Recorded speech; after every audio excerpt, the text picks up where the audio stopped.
Imagine, if you will, it's Monday morning. A fellow shows up for work, and he's a little bit late, but doesn't care. He goes to his job, and he works somewhat in his job, but doesn't put his all into it. And comes time for coffee break, and he takes an extra 5 minutes for coffee break, and he comes back to work. And as he is working, he can't wait till lunchtime, and as soon as lunchtime is over, he dreads going back to work. And he quits work about 15 minutes early and gets first in line at the timeout clock, and he wants to go home. Second man comes to work on Monday morning, shows up on time, barely, does everything he's supposed to do, does his job, but he doesn't go out of his way to do anything extra. And if somebody comes along and asks for a favor, he says, "That's not my job." But he does what he's supposed to do, and he doesn't take any extra time for his coffee break or for lunch. And when it's time to quit, he shows up at the time clock, and he clocks out and goes home. Third man shows up for work, and he comes early, makes sure everything's in place before he starts his job, and he even starts a little bit early, asks if there's anybody that needs any help with anything, and make sure he is there, and when it's time for coffee break, he takes a little break, but he comes back and makes sure that his job is done like it's supposed to be done. He doesn't take extra for lunch, but he makes sure that he's back on the job when he needs to be. And he is always interested in the good of the company, always wanting to do a little extra. And when we think of a person like that, we think of, boy, that's a great worker, and we see these words, "and then some." He does what he's supposed to do, does what he's expected to do, and then some. And we think of maybe even applying that to a student in school. They do what they're supposed to do and then some, and they'll get the extra credits, and they'll get the best grade, and they'll be promoted in life a lot easier. We may even see that as a Christian. Someone who will show up early and look for things to be done, look for ways to help, look for ways to serve, and not complain about the length of the sermon or how many songs were sung or anything like that, but just looking forward to worship. And we can even go a little deeper with this and apply it to how we treat our enemies. Sometimes our effort to treat our enemies is nothing more than just, I'll tolerate them, but they better not cross me again. But Jesus gives us a new standard. Jesus gives us the standard of and then some when it comes to how we deal with our enemies. And for a little while this morning, we want to look at this passage. Some call the Sermon on the Mount. Others say it's a different sermon, the Sermon on the Plain. But Luke has a whole bunch of differences from what Matthew has in Matthews 5, 6, and 7. But we see here Jesus teaching the importance of loving our enemies. And when we talk about loving our enemies, we're continuing our series on Simply Jesus, and certainly he simply gives us some great lessons. Jesus, when he talks about discipleship, and he talks about being one of his followers, and as he's addressing his disciples here, he's not saying it's going to be an easy trek, no problems along the way, but he's giving us some challenges here that are different from what we're used to, giving us some things to think about that we don't normally think about. Loving our enemies instead of just tolerating them like we sometimes normally do. But to love our enemies, we need to kind of have a little definition of terms when we talk about this. First of all, there's the word love. It's the word agape. It means that which seeks the best for the person loved. This isn't the kind of love that you have for a sweetheart. It isn't the kind of love that you have for your children. It's a different kind of love. That's not a warm, fuzzy feeling. That's not something that's a feeling in the heart, but it's something that you do. This is kind of love is active. As was mentioned earlier, John 3:16, for God so loved the world, that's the word that's used there. He loved the world that he gave his only begotten son. This kind of love was willing to sacrifice. It wasn't a warm, fuzzy feeling. It's doing what's best for us. And God was willing to do that. So we look at the term love and we see it defined, but then also the word enemies. The word enemies here is not it's not referring to someone that I don't like, because I'm not supposed to have any people like that. But it's those who don't like me. Those who hate me and those who curse me and those who mistreat me and those who perhaps are violent toward me, those who steal from me or persecute me or all those kinds of things, that's what Jesus is talking about here. Those are our enemies. Not that we don't like them. We're supposed to love them, but they don't like us for whatever reason, for whatever excuse they may have. Maybe we've given them a reason, I don't know. But for whatever excuse they have, they don't like us. How do you treat a person like that? And Jesus gives us some indications here as to what's that. These refer to someone who would hurt you physically, emotionally, or spiritually. And there are those enemies out there who try to do all three of those.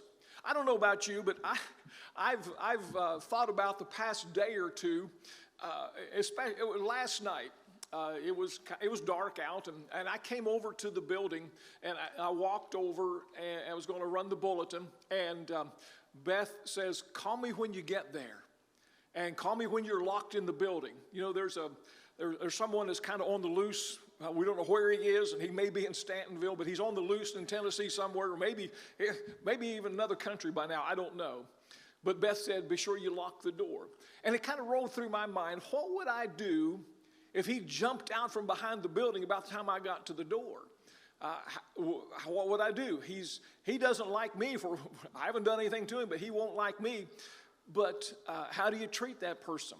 I believe in self-defense. I believe in taking care of self-defense, but I won't be the attacker, but I will respond. But he's out to hurt physically, emotionally, or spiritually. He's out to hurt us. How do we respond to someone like that? You can show love to a person, still restrain them, okay? That's my feeling on that. But the idea of our enemies, I can hold him down and tell him the plan of salvation, okay? So, and call 911 is the same process. But someone who hurts us, but that didn't happen. But there are other people out there in the world today who may not like me for whatever reason, and probably have a lot of reasons, but they don't like me. How am I supposed to treat that person? A lot of times we treat them like they treat us. A lot of times we respond to them with revenge. And Jesus is certainly teaching against that in our lesson today. So we see kind of a definition of terms here. And then Jesus tells us, if you look in verses 27, he says, "But I say to you who hear." Remember, he's talking, there were his disciples, the apostles were there. He had just appointed his apostles. And there was a large group of his disciples there.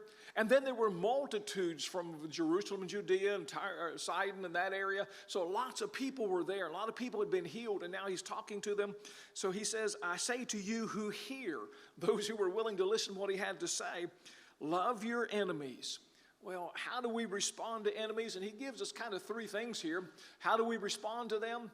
In verses 27 through 30, he says, "Love your enemies, do good to those who hate you, bless those who curse you, pray for those who spitefully use you.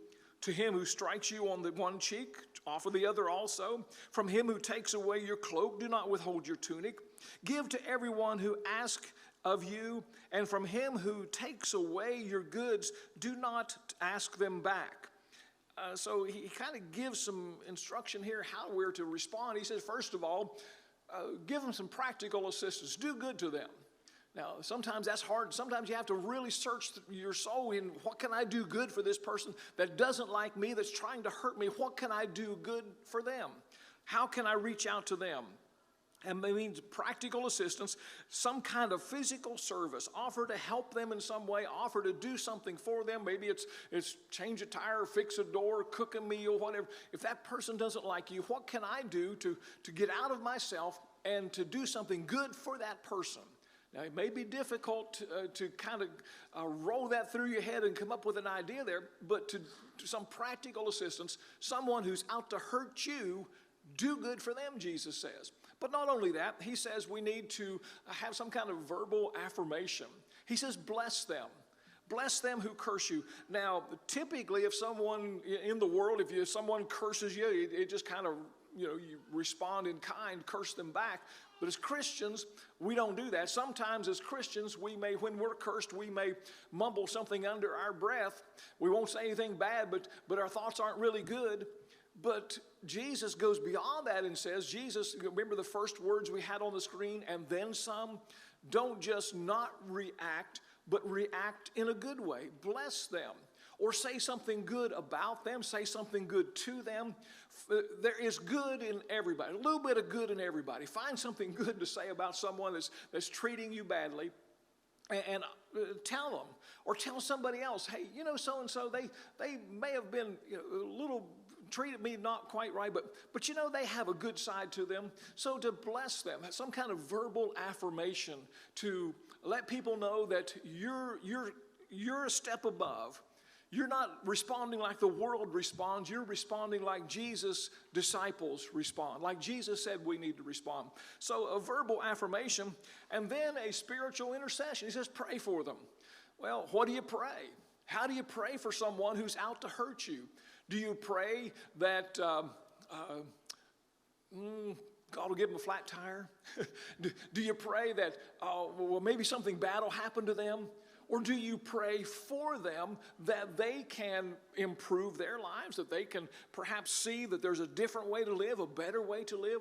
To pray for them that God's love will be found in their heart. So to pray for them, to go beyond just the idea of praying for revenge or for something bad to happen. And when you're praying for them, pray for yourself too, that you will have the right attitude toward them. So to pray for their health, to pray for their success, to pray for them to prosper, to pray for their soul, their spiritual well-being, to pray for them. Pray for your enemies. But then he also says we need to not retaliate. And those verses that talk about turning the other cheek and one who takes your cloak, you know, or cloak, you give them more, and just the whole concept of that is, I don't think to be taken literally. I think Jesus is using some, well, I like the word hyperbole, and hyperbole is just a fancy way of saying, if I've told you once, I've told you 1,000 times. It's just an exaggeration to make a point. Whereas Jesus on one time talked about it's harder for a camel to go through the eye of a needle than for a rich man to enter heaven. Well, Jesus was using hyperbole there. He was making a point. And I believe here he's making a point. He's saying if someone treats you badly, don't retaliate is what it amounts to. But just give them a little extra. If they're taking something from you, give a little extra. Now, if we take that literally, if someone asks to borrow something, you give it to them and don't expect it in return. If that were taken literally, we would have nothing left, because we'd all be at, hey, can I borrow your truck and camper next week? And the week after, and the week, can I just take your, can I borrow your new boat? And can I keep it for a month or so? Well, Jesus said you had to give it to me. Well, that's not what he's not being literal here. He's using hyperbole, and he's saying the point is you don't retaliate. As Christians, we don't retaliate. Sometimes we're tempted to, aren't we? Road rage, you know, the big thing in Memphis right now, people being shot on the interstate. You cut me off in traffic, well, I'll just shoot you. That seems to be a trend that's happening. Well, as Christians, we don't do that. As Christians, if we're cut off in traffic, we duck, okay? We hide. We don't retaliate, and we don't do it back to them. We just keep on going and just pray for that person. Maybe it was an accident. Maybe they didn't mean to do it, but don't retaliate. Retaliation will get you in more trouble than it's worth. So Jesus says, don't retaliate. In Romans chapter 12, I want you to see some verses here.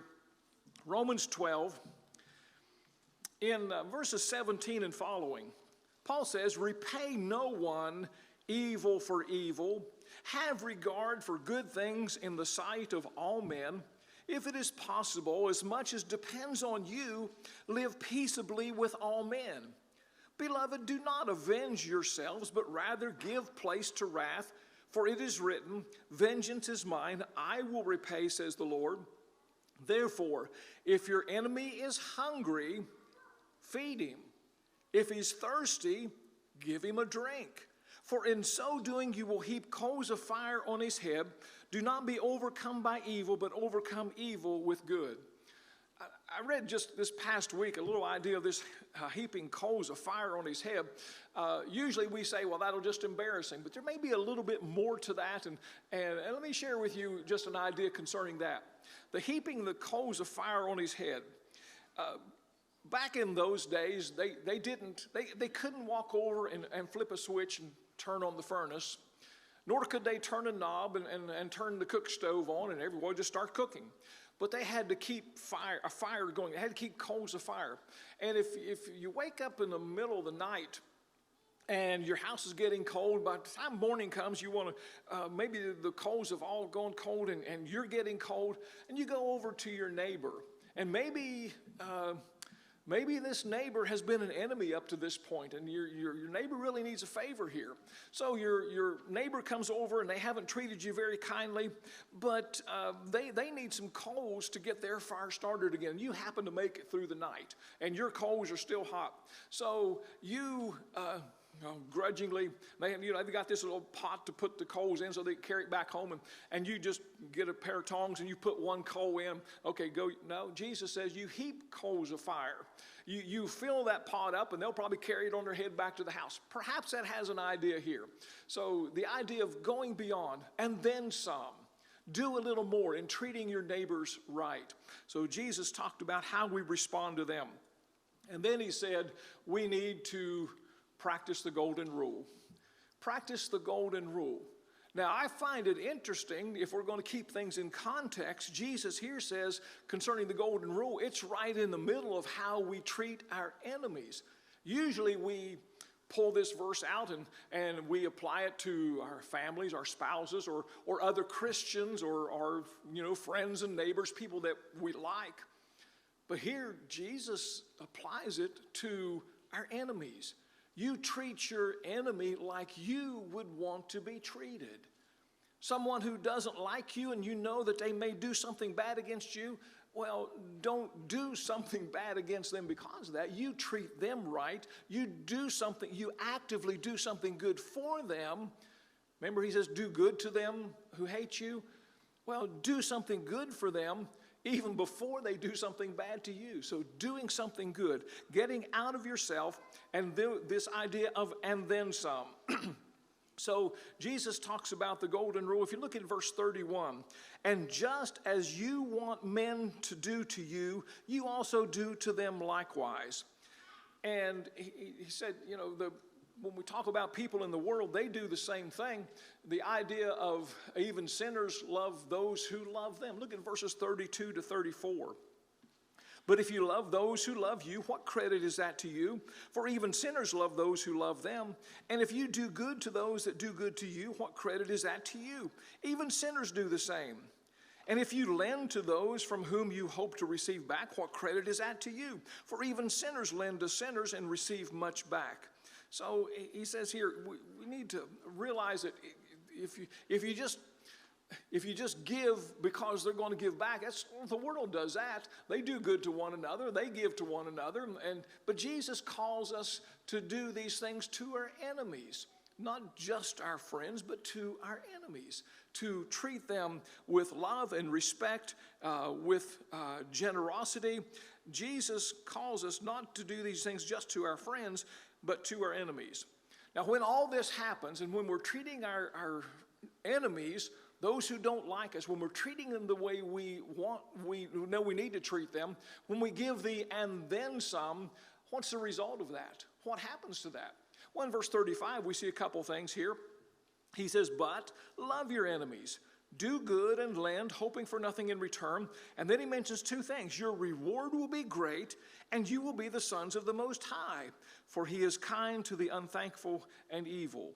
So we see two things here. Your reward will be great. Reminds me of Matthew 25 when Jesus gives a picture of the great judgment scene. And he talks about those who have, and he mentions there, not everything involved in the judgment, but he mentions how we treat one another and how we treat other people. And if you're hungry, you give them something to drink or something to eat. If you're thirsty, you give them something to drink and so on. And he says judgment is going to be based on that. That's not all of it, but partially that. He says your reward will be great. So there's a reward. And he's talking about a future eternal reward in heaven for those who will treat others right, for those of his disciples who treat others right. And then he says, secondly, you're going to have a name. You will be sons of the Most High. You're going to be considered a part of the greatest family in the world. The greatest family that has ever been around is the church. And to be a part of God's family, to recognize that God is our Father. And because He is our Father, we are His children. We are brothers and sisters. That's a special name to carry. To use the name Christian, to say, I'm a Christian, that's a very special name. So we will be sons of the Most High. We'll be sons of God in heaven. And that's a whole lot better than being sons of the devil. So we see here the importance of the result of this love, and we'll be a child of the King. But Jesus goes on to say there are some other things here involved. We need to be merciful just like God. Look at verse 36. He says, therefore be merciful just as your Father is merciful. So mercy is something that don't show mercy just when it's useful. And don't be merciful just when it's convenient or just when the person might be worthy of mercy. But be merciful because mercy is never justified. Let me say that again. Mercy is never justified. That's why it's called mercy. They don't deserve it, and yet the forgiveness comes. Mercy is forgiveness, and forgiveness comes when a person is willing to wipe away a fault. They don't deserve to have it wiped away. We don't deserve to have our sins forgiven. We've sinned. We've come short of God's glory. We've departed from God because of our sin. But He is merciful. He is gracious. His grace and His mercy come to us. And because of that, we have forgiveness. We don't deserve it. So mercy is not justified. Jesus made it possible for us to be justified because He took the punishment for our sin on the cross. Be merciful. We need to be forgiving as well. And when we talk about those enemies, we need to be forgiving of those enemies that do things against us, whether it's physically or emotionally or spiritually. We need to be merciful just like God. And then He also says, don't be judgmental. And this is a verse that sometimes is used in a lot of different areas. Judge not, and you shall not be judged, verse 37. Condemn not, and you shall not be condemned. Forgive, and you will be forgiven. So the idea of judging here, he's saying that there are times when we might be guilty of being harsh and critical in how we view others. We might be thinking of, a person will be judgmental if they're saying, I know what you're thinking, when you really don't know what they're thinking. Or I know why you did that, when you really don't know why they did that. You may not know the underlying circumstances. Well, that's being judgmental. Now, there are some judging. We need to judge righteous judgment, John 7:24. There are certain things we can see and we can know. We need to judge not according to appearance, but to judge righteous judgment. So there's some judging we need to do. We can judge between right and wrong. We can judge between sin and righteousness. And we can judge when a person is blatantly doing something wrong. That's not judging them to call them out on that. That's not judging. But the kind of judging he's talking about here is the kind that is harsh in their criticisms, is judging people's thoughts and motives and not knowing all the facts. So he says to stay away from things like that. But then he also says we need to be willing to forgive because God will grant, if we are willing to forgive, God will grant much forgiveness to us. Look at verse 38. Give, and it will be given to you. Good measure, pressed down, shaken together, and running over, it will be put into your bosom. For with the same measure that you use, it will be measured back to you. That is a famous fundraising verse, but it's not a fundraising verse. That's why if someone, sometimes we hear people on TV, especially religious folks on TV, wanting to raise money, and they'll use this verse and pull it out of context. He's talking about forgiveness here. He's talking about how God treats us. He says if you treat others right, if you're willing to give forgiveness and mercy to others, then God will give it back to you. Pressed down, shaken together, and running over. How many times have you forgiven someone of something? And you might, I can think of 4 or 5 times I actually forgave someone of something. How many sins has God forgiven you? And you think thousands and thousands and thousands. And when we stand before God in judgment, if a list of the sins that we've ever done could be available, that, we know that they're wiped away, they're washed away, they're blotted out. But if they could be listed, what would be the number of those sins that God has forgiven? So God has forgiven us. If we are willing to forgive others, and Jesus, in the Sermon on the Mount back in Matthew chapter 6, talks about in the model prayer, if you're not willing to forgive others, God won't forgive you. If you are willing to forgive others, then God will forgive you. Well, we need to see the importance of this idea of loving our enemies. But that brings us down to a bit of a challenge for this week. What can we take from this? Where can we go with this? There's a whole lot more that could be said, and we'll bring some of those up probably in the second class, but think of someone who doesn't like you. Just whoever that might be, for whatever reason, they don't like you. Do something good for him or her, and I'm going to add a little bit to that. Say something good to them or about them, and then let them know that you pray for them. Do something good, say something good, and pray for them. Someone who doesn't like you. Think of someone this week that you know of that maybe just for whatever reason doesn't like you, and this is something you can do. And you know what? It may mend a relationship, but it also will mend your heart as well. It will make you a better person. As we bring our lesson to a close today, turn your Bibles to Romans chapter 5, and we're going to see this concept in action. Romans chapter 5,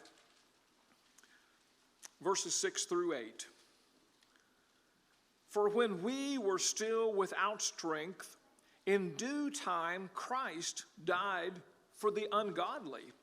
For scarcely for a righteous man will one die, yet perhaps for a good man someone would even dare to die. But God demonstrates his own love toward us in that while we were still sinners, Christ died for us. God commends his love for us. We were his enemies because of sin, and yet he loved us enough to do something for us, to say something good about us, and then pray that we might receive the salvation that he offered. And he gave Jesus his son. Is it the case today that you are outside of Christ? That you've never known the true forgiveness that comes from the love of God by being baptized into Christ to become a child of God, to respond to the love of God? One of the things we hope for our enemies is by loving them that they will respond in a good way.